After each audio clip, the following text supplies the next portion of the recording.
በወንድ ላይ ስልጣን ያለው ክርስቶስ ነው። በሴት ላይ ግን ስልጣን ያለው ማን ነው?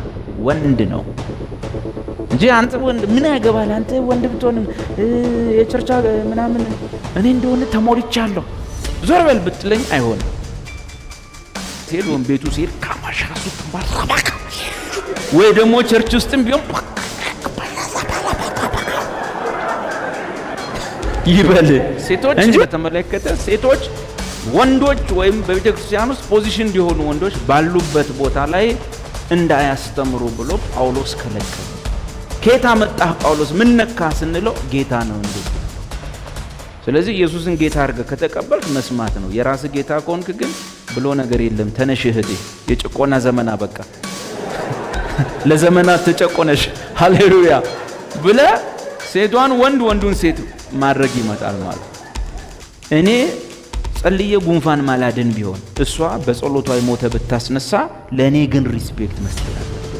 ምን ነው ሲባል እኔ ጸልዮ ጉንፋን ማይፈውስ ወንድ ነኝ። ገብቶሃል? ወንድነቴን በዛ መቀየር አይቻልም። በቃ የፈለገ የሞተ ስታስነሳ ልጅቷ ወደ ወንድነት ትቀየራለች? አትቀየር። ሴት ነች፣ እያስነሳች ሁሉ ሴት ነች። ስለዚህ እንደዚህ ላይ ሙሉን ሴትዮዋ ትቆጣጠራለች። ባል አይናገር፣ አይጋገር፣ አይጸልይ። ገብቶሃል? ሁለቱም ክርስቲያኖች ሊሆኑ ይችላሉ። አዛ በኋላ ትጋለ እንዳልኳችሁ እሱ ሶፋ አንድ ጥግ ላይ ተሸጉጦ ሪሞት ኮንትሮሉን ይዞ ነው ቁጭ ነው።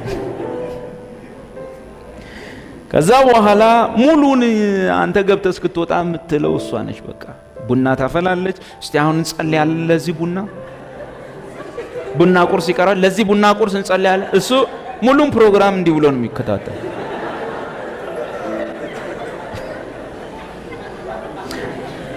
ትንሽ እንደቆየ ባይብሏን ይዘህ ደግሞ ትንሽ የእግዚአብሔርን ቃል እንካፈላለን ለ10 ደቂቃ ብላ ይወጣላትን ትጀምራለች። ደግሞ እንጸልያለን። አሁን ሙሉን ሰውየው ይከታተላል።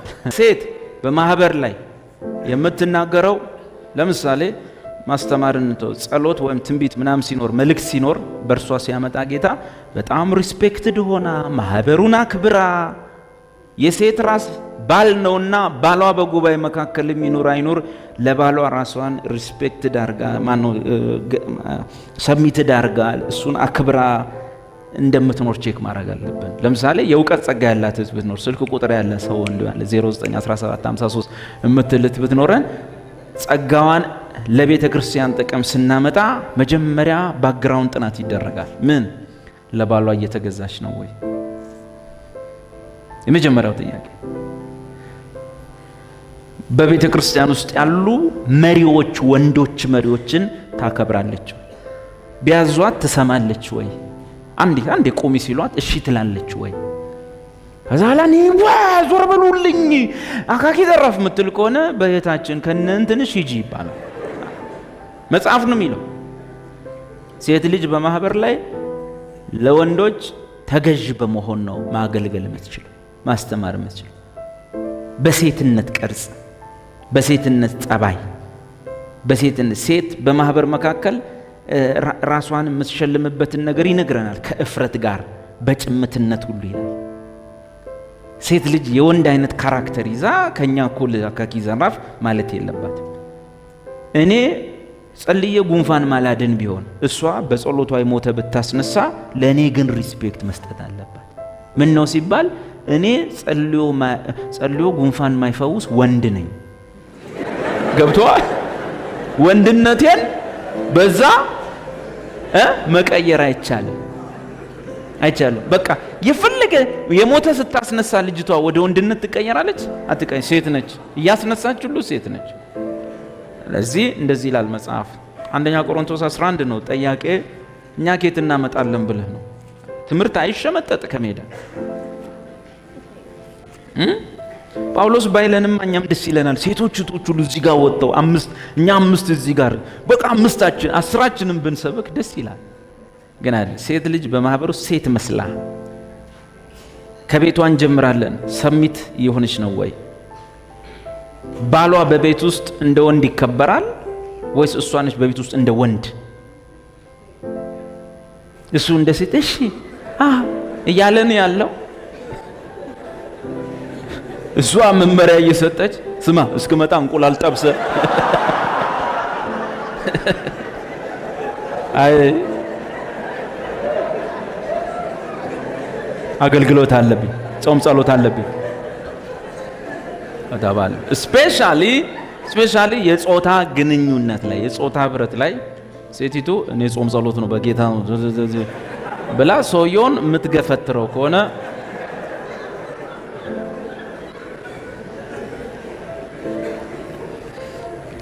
ማውራውን ሌላ ቦታ ላሰሙ ትችላላችሁ። እውነታው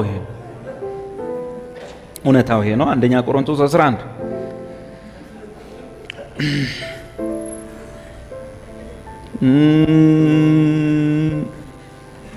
ወንድሞች ሆይ ቁጥር 2 በሁሉ ስለምታስቡኝና አሳልፌ እንደሰጠኋችሁ ከራሴ ያመጣሁት አይደለም ነው። ጳውሎስ እንኳን እኔ ጳውሎስ ራሱ የሚለው አሳልፌ እንደሰጠኋችሁ ወግን ፈጽማችሁ ስለያዛችሁ። ቤተክርስቲያን ውስጥ የክርስቶስ ወግ ይባላል።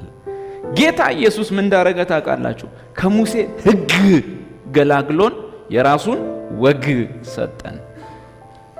ከሙሴ ሕግ ነፃ ነን። በክርስቶስ ሕግ ውስጥ ወግ ውስጥ እንኖራለን። ቤተክርስቲያን ግን አሁን የክርስቶስን ወግ አትፈልግም፣ የሙሴን ሕግ ነው የምትፈልገው። የሙሴ ሕግን ስትሰብክም ስታሰብክም ስትዘምርም ቆይታለች። የክርስቶስን ወግን መስማት አትፈልግም። እኛ ግን 100% የሞተን ሰው ያህል ከሙሴ ሕግ ነፃ ነን። 100% በክርስቶስ ወግ ውስጥ ነን። ስለዚህ ማን ነው ጥፋተኛው ነው? የሙሴን ሕግ ትቶ የክርስቶስ ወግ ውስጥ የገባው ነው ወይስ የክርስቶስን ወግ ዞር አድርጎ የሙሴን ሕግ ቸርች ውስጥ የሚያመጣው አካል ነው? የክርስቶስን ጳውሎስ እንዲህ አለ፣ አሳልፌ እንደሰጠኋችሁ ወግን አጥብቃችሁ ስለያዛችሁ። ምክንያቱም አንዳንዶች ወጉን ይሰማሉ ግን ፈጽመው አይዙትም። ያውቃሉ። አሁን ሴት ትገዛ የሚለውን የማያውቅ ቸርች የለም፣ ግን የምትገዛው ሴት ነች። ወግን ፈጽማችሁ ስለያዛችሁ አመሰግናችኋለሁ ይላል። አሳልፎም ከሰጠ ይሄን ወግ የተቀበለው ከሌላ አካል ነው ማለት ነው። አሳልፎ የሰጠዋችሁ ነው የሚለው። ከየት ነው የተቀበለው? ቁጥር 23 ላይ ሄዱ። ቁጥር 23 ለእናንተ ደግሞ አሳልፎ የሰጠሁትን እኔ ከጌታ ተቀብያለሁ። ስለዚህ አሳልፎ የሰጠኋችሁን ወግ ፈጽማችሁ ስለያዛችሁ አመሰግናችኋለሁ። ይሄን አሳልፎ የሰጠኋችሁን ወግ እኔ ከማን የተቀበልኩት? ከጌታ ተቀብየዋለሁ። አለቀ። ለዚህ ስናወራ አሁን ዳዊትን እርሳው፣ ጳውሎስን እርሳው፣ ጌታን አስብ። ጌታ በጳውሎስ በኩል ለኛ ይሰጠን ዘመን ደርሶ እድል ሰጥቶኝ እግዚአብሔር ከናንተ ባስቆ ኃጢአተኛ መሆኑን ሰው እድል ሰጠኝና ደግሞ ሰውየው ከጌታ የተቀበለውና ለቸርች ያወራውን እኔም እያወራው ነው። እንግዲህ መስማቱ ሌላ ጉዳይ። ምንድነው ጳውሎስ የሰጠው ወግ? ከጌታ ተቀብሎ ከኢየሱስ ተቀብሎ ኢየሱስ እንዲህ አለ። ምን? ቁጥር 3 ስለዚህ አሁን ጳውሎስ አለ ነው ኢየሱስ አለ? ማን ነው እያለ ያለው? ኢየሱስ። ጳውሎስ ምንድነው? ተቀብሎ ሰጪ ነው። እያወራ ያለው ይሄኛ ኢየሱስ ጌታ ነው ኢየሱስ ምንለው ኢየሱስ። እሱ እንዲህ አለ፣ የወንድ ሁሉ ራስ ክርስቶስ። የወንድ ሁሉ ራስ ማለት በወንድ ላይ ስልጣን ያለው ክርስቶስ። የሴትም ራስ ወይም በሴት ላይ ስልጣን ያለው ማን ነው? ወንድ ነው። ባጭሩ ክርስቶስ አይደለም። በወንድ ላይ ስልጣን ያለው ክርስቶስ ነው። በሴት ላይ ግን ስልጣን ያለው ማን ነው? ወንድ ነው እንጂ አንተ ወንድ ምን ያገባል? አንተ ወንድ ብትሆንም የቸርቻ ምናምን እኔ እንደሆነ ተሞልቻለሁ ዞር በል ብትለኝ አይሆንም። ጌታ ነው የኔ ራስ ብሎ ነገር የለም። የሴት ራስ ወንድ ነው። የክርስቶስም ራስ እግዚአብሔር እንደሆነ እንድታውቁ ወዳለሁ። ስለዚህ ሃይራርኪው ይሄ ነው። የሴት ራስ ወንድ፣ የወንድ ራስ ክርስቶስ፣ የክርስቶስ ራስ እግዚአብሔር። አለቀ። ስለዚህ ሴትና ወንድ እኩል ናቸው እንጂ አንድ አይነት አይደሉም። ለምሳሌ ክርስቶስና እግዚአብሔር እኩል ነው፣ ግን ሁለት አካል። ልክ የክርስቶስ ራስ እግዚአብሔር ሲባል ክርስቶስ ቅር እንዳላለው ሁሉ የሴት ራስ ወንድ ሲባል ሴት ለምን ቅር ይለዋል? እኩል ነን እንጂ አንድ አይነት አይደለን። ቀጥሎ እንዲህ ይላል፣ ራሱን ተከናንቦ የሚጸልይ ወይም ትንቢት የሚናገር ወንድ ሁሉ ጭንቅላቱን ተከናንቦ ወይም ረጅም ጸጉር አድርጎ እንደዚህ የሚያደርግ ሰው የእሱን ራስ ወይም ክርስቶስን ያዋርዳል። ራሷን ሳትሸፍን የምትጸልይ ወዘተ እያለ ይናገራል። አሁን ወደ ጥያቄ ሲመጣ አገልግሎትን በተመለከተ ነው። ማስተማርን በተመለከተ ይሄ ያለባበስ ስርዓት ነው በቤተ ክርስቲያን ውስጥ እና ደግሞ የጸጉር ማሳደግ ጉዳይ ሴት ልጅ እንደ ወንድ መላጣ እንዳትሆንም በአጭር ብዙ ጊዜ እንዳታስቀር የተሰጠ ትምህርት ይሆንና ማስተማር ላይ ነኝና ያለውት ማስተማርን ምዕራፍ 14 ላይ እንደዚህ ብሎታል። 14 ቁጥር 34 ሴቶች በማህበር ዝም ይበሉ ሕግ ደግሞ እንደሚል እንዲገዙ እንጂ እንዲናገሩ አልተፈቀደላቸውም። ላሊዮስ ማለት ነው። ባጭሩ በቤተ ክርስቲያን ውስጥ ሴቶች በመሰረቱ እዚህ ቸርች ሴቶችም አይደሉም ወንዶችም በየመሃል እየተነሱ አይለፈልፉ። ግን ሴቶች በማህበር ላይ ለምሳሌ አሁን እያስተማርኩኝ እዚህ ጋር ፓስተር እዚህ ጋር አሁን ቅድም ባልከው ላይ ጠጤጤ የሚሉ አሉ።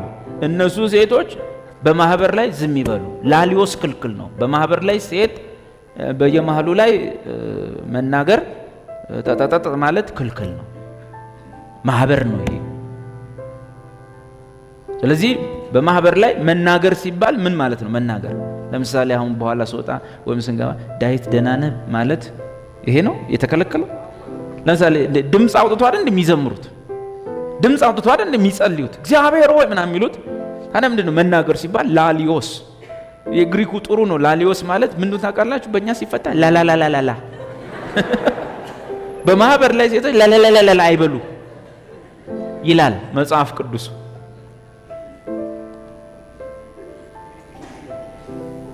ስለዚህ ሴቶች ባጭሩ ሰፈር ውስጥ ያለ አንዳንድ ሴታዊ ባህሪዎችን የታያምጡት ነው ማህበር ላይ እንዳያመጡት።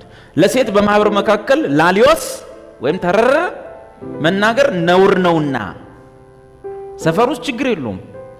ቸርች ውስጥ ግን ተተተተተታ ነውር ነውና ጥያቄ ካላቸውስ ምንም ሊማሩ ቢወዱ በቤታቸው ባሎቻቸውን ይጠይቁ። በቃ ማህበር ላይ አንዴ እዛ ጋር ያሉ ማለት የለባቸውም።